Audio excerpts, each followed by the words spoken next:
दोस्तों, स्वागत है आपका लर्न एंड अडेप्ट चैनल में। आज हम टपल्स के बारे में पढ़ेंगे। टपल्स क्या होते हैं? टपल लिस्ट की तरह ही होते हैं, ऑर्डर्ड होते हैं, बट ये इम्यूटेबल होते हैं। मीन्स इम्यूटेबल मीन्स कि आप टपल्स को मॉडिफाई नहीं कर सकते जिस तरीके से आप लिस्ट को कर सके।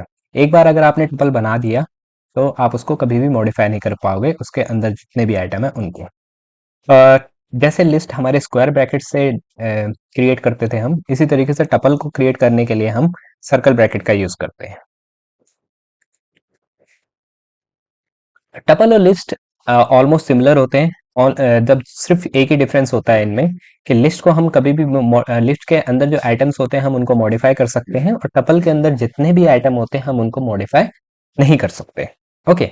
आपने अगर कोई सपोज आपको कोई लिस्ट चाहिए जिसके जो आप चाहते हो कि कोई भी दूसरा प्रोग्रामर आके मॉडिफाई ना कर पाए, तो आप टपल्स का यूज कर सकते हो। टपल्स क्रिएट करने का तरीका जो मैंने आपको बताया, आपने सबसे पहले माई टपल आपने एक वेरिएबल बनाया जिसको असाइन कर दिया आपने 1 2 3 4 5, और ये जो 1 2 3 4 5 है, स्क्वायर ब्रैकेट की जगह आपने सर्कल ब्रैकेट का यूज करा, तो ये टपल्स क्रिएट हो गए।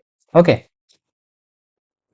जिस तरीके से हम लिस्ट को मिक्स डेटा टाइप के साथ क्रिएट करते हैं, इसी तरीके से टपल को भी हम मिक्स डेटा टाइप के थ्रू क्रिएट कर सकते हैं। जैसे कि यहाँ पे आपने एप्पल 3.14 42 और ट्रू। यहाँ पे मैं इंटीजर, स्ट्रिंग, फ्लोट और बुलियन का यूज कर रहा हूँ टपल क्रिएट करने के लिए। ओके। ओके, यही चीज मैंने आपको बताया था कि टपल एक बार आपने क्रिएट कर दिया तो आप उसको मॉडिफाई नहीं कर सकते, लेकिन टपल को आप एक्सेस कर सकते हो इंडेक्सिंग के थ्रू। जैसे आप लिस्ट को एक्सेस करते हो इंडेक्सिंग के थ्रू, वैसे ही आप टपल को भी सेम तरीका होता है टपल को एक्सेस करने के लिए। सपोज मेरे पास एक टपल है 1 2 3 4 5 आइटम कंटेन करता है वो। अगर मैं उस टपल में से मुझे फर्स्ट एलिमेंट निकालना है, तो फर्स्ट एलिमेंट जो है हमारा कौन सी पोजीशन पे है? फर्स्ट पोजीशन, जीरो पोजीशन पे। अगर हमें वन आइटम निकालना है तो वो जीरो पोजीशन पे है, तो हम क्या लिखेंगे? माई टपल स्क्वायर ब्रैकेट के अंदर जीरो, तो ये वन दे देगा। इसी तरीके से अगर हम पता करना चाहते हैं कि सेकंड पोजीशन पे कौन सा आइटम है हमारा, तो सेकंड इंडेक्सिंग बोल सकते हैं। सेकंड इंडेक्सिंग में कौन सा है? तो सेकंड इंडेक्सिंग में हमारा थर्ड थर्ड जो थर्ड थ्री जो आइटम है उसका वो थ्री है। ओके। सब कुछ सिमिलर है, आप देखोगे तो सब कुछ सिमिलर है, सिर्फ एक चीज जो डिफरेंस करती है वो होती है मॉडिफाई करने की। तो सपोज आपके पास एक टपल है 1 2 3, और आप चाहते हो कि जो टपल के अंदर जो सेकंड आइटम है जो टू है, उसकी वैल्यू चेंज होके फोर हो जाए। तो आप ये चीज नहीं कर सकते। जैसे आप लिस्ट में क्या करते थे, आप इंडेक्स प्रोवाइड करते थे स्क्वायर ब्रैकेट के अंदर, और वहां इक्वल टू में वैल्यू असाइन कर देते थे। लेकिन अगर आप टपल में ये करने जाओगे तो आपके पास एरर आ जाएगा, तो आप टपल को मॉडिफाई नहीं कर सकते। तो टपल जनरली जो फिक्स्ड वैल्यूज होती हैं उनको उनके लिए यूज किया जाता है। ओके। और जनरली जब आप डिक्शनरी पे जाएंगे तब आपको मैं दिखाऊंगा, जब भी हम डिक्शनरी को प्रिंट करवाते हैं तो वो टपल फॉर्म में प्रिंट होती है हमारी। ठीक है। जो की वैल्यूज होती हैं वो टपल की और वैल्यूज होती हैं वो टपल फॉर्म में होती है हमारी। डिक्शनरी के बारे में हम आगे पढ़ेंगे। ओके।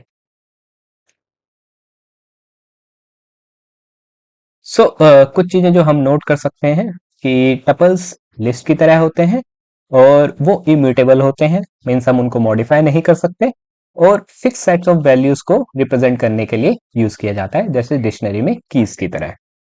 ओके। चलते हैं डेमो की तरफ। तो ओपन कर लेते हैं। ओके। मैं राइट क्लिक करता हूँ और एक न्यू पाइथन फाइल बना लेते हैं टपल नाम से।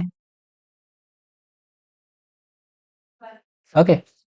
अब सबसे पहले हम चेक टपल क्रिएट करना है, तो मैंने सपोज एक ट्री बनाया। ओके। इसके अंदर मैंने ले लिया आइटम 1 2 3 4। ओके। अगर मैं प्रिंट कराता हूँ टी को, तो मेरे पास जो वैल्यूज आएंगी 1 2 3 4 हमारे पास वैल्यू आ गई। ओके। इसी तरीके से मैं टपल्स को मिक्स डेटा टाइप ले सकता हूँ मैं इसके अंदर। जैसे मैंने यहाँ पे ए ले लिया, यहाँ पे वन ले लिया, यहाँ पे 2.1 ले लिया, और मैंने ले लिया ट्रू ले लिया। ओके। तो ये मिक्स टपल बन गया हमारा। ओके। अगर मैं इसको प्रिंट करवाता हूँ तो मेरे पास मिक्स वैल्यूज आ जाएंगी। ओके। अब हम चलते हैं कि टपल को हम किसी कोई भी टपल हो या कोई भी लिस्ट हो, उसकी अगर मुझे लेंथ निकालनी है तो मैं लेंथ फंक्शन का यूज करूंगा और उसके अंदर वो टपल जो वेरी है जो क्रिएट करा है उसकी वैल्यू दे दूंगा, वो दे दूंगा, वो असाइन कर दूंगा वो पैरामीटर वेरिएबल। तो यहाँ पे देखो मैंने लेंथ के अंदर टी असाइन करा, टी के अंदर अगर आप काउंट करोगे तो 4 आइटम्स है, तो मेरे पास रिजल्ट क्या आया, 4 आया। ओके, अब चलते हैं कि टपल को मॉडिफाई कर कैसे करते हैं, कि अगर हम मॉडिफाई करने जाते हैं टपल को तो क्या होता है।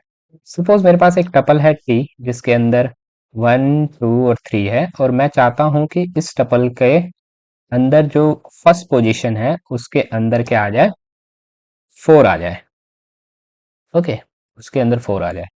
तो अगर मैं इसको रन करता हूं तो आप देखिए मेरे को एरर आया, tuple object does not support item assignment. Assignment support नहीं करता, आप उसको मॉडिफाई नहीं कर सकते टपल को। ओके, चलते हैं नेक्स्ट की तरफ। सपोज मुझे टपल के अंदर जो मेरे पास ये टपल है मुझे चेक करना है कि, या मैं इस टपल को ले लेता हूँ, एक नया टपल क्रिएट करते हैं हम, ए 1 1 4 5 1। अब मैं ये चेक करना चाहता हूँ इस टपल के अंदर मेरा 1 कितनी बार आ रहा है। ओके, तो अगर मैं चेक करना चाहता हूँ तो मेरे पास एक काउंट फंक्शन होता है। तो काउंट फंक्शन के थ्रू हम चेक कर सकते हैं कि 1 कितनी बार आ रहा है, तो ये काउंट कर देगा जितनी बार भी हमारे पास 1 आ रहा है टपल के अंदर। तो देखिए 3 बार मेरे पास 1 आ रहा है इस टपल के अंदर, 1 1 1 4 4 5 1 के अंदर। तो इस तरीके से काउंट कर देगा। सिमिलर अगर मेरे को किसी भी टपल के अंदर किसी भी एलिमेंट का इंडेक्स चाहिए कि वो कौन सी पोजीशन पे आ रहा है, तो ये मुझे फर्स्ट पोजीशन बता देगा। फर्स्ट मींस फर्स्ट टाइम जब वो आया होगा वो एलिमेंट, तो वो इंडेक्स दे देगा। जैसे कि 1 मेरा 3 बार आया है, लेकिन फर्स्ट टाइम मेरा किस 0th पोजीशन पे आया है, 0th इंडेक्स पे आया, तो वहां पे दे दिया। ओके, अब हम चेक करते हैं टपल के अंदर कि हम टपल के अंदर भी एक लिस्ट बना सकते हैं। ओके, ओके, जैसे लिस्ट के अंदर लिस्ट बना सकते हैं, टपल के अंदर लिस्ट बना सकते हैं, और टपल के अंदर टपल भी बना सकते हैं। तो सपोज मेरे को इसके इस टपल के अंदर का फोर्थ एलिमेंट प्रिंट करवाना है, जो आइटम फोर्थ है वो प्रिंट करना है। तो सबसे पहले मैं टी जाऊंगा, टी लिखूंगा। अब इसके बाद इंडेक्सिंग चेक करूंगा, 0 पे 1 है, 1 पे 2 है, टी जो है अपना वो है सेकंड पोजीशन पे, और ये जो लिस्ट है वो है मेरी थर्ड पोजीशन। तो मैं यहाँ पे 3 लिखूंगा। अब मुझे इस लिस्ट के अंदर जाऊंगा, 0th पोजीशन पे 3 है, और 4 जो है 1 पोजीशन पे है, 1 इंडेक्स पे है, तो 1 लिख दिया। अगर मैं इसको प्रिंट करवाता हूं तो मेरे पास 4 एज ए रिजल्ट आ गया। ओके, तो टपल्स और लिस्ट ऑलमोस्ट सेम है। ठीक है, अगर आपको किसी भी टपल का फंक्शन देखना है तो आप टी, जो भी टपल का नाम है आपने दिया है वो लिखिए और डॉट करिए, तो आपको सारे फंक्शंस जो होंगे वो पता चल जाएंगे। ओके, टपल्स कौन कौन से मेथड सपोर्ट करता है तो टपल्स और लिस्ट में दोनों सेम है, और दोनों में सिर्फ यही अंतर है कि टपल्स जो है हमारा आ, वो मॉडिफिकेशन नहीं कर सकते हम टपल्स में किसी भी आइटम को, जबकि वो फिक्स वैल्यूज होती हैं हमारे आइटम जो भी टपल्स के अंदर होते हैं उनको हम मॉडिफाई नहीं कर सकते, अ, जबकि लिस्ट में हम ये सारी चीजें कर सकते हैं। ओके, आज के लिए इतना ही, मिलते हैं नेक्स्ट सेशन में। Thank you.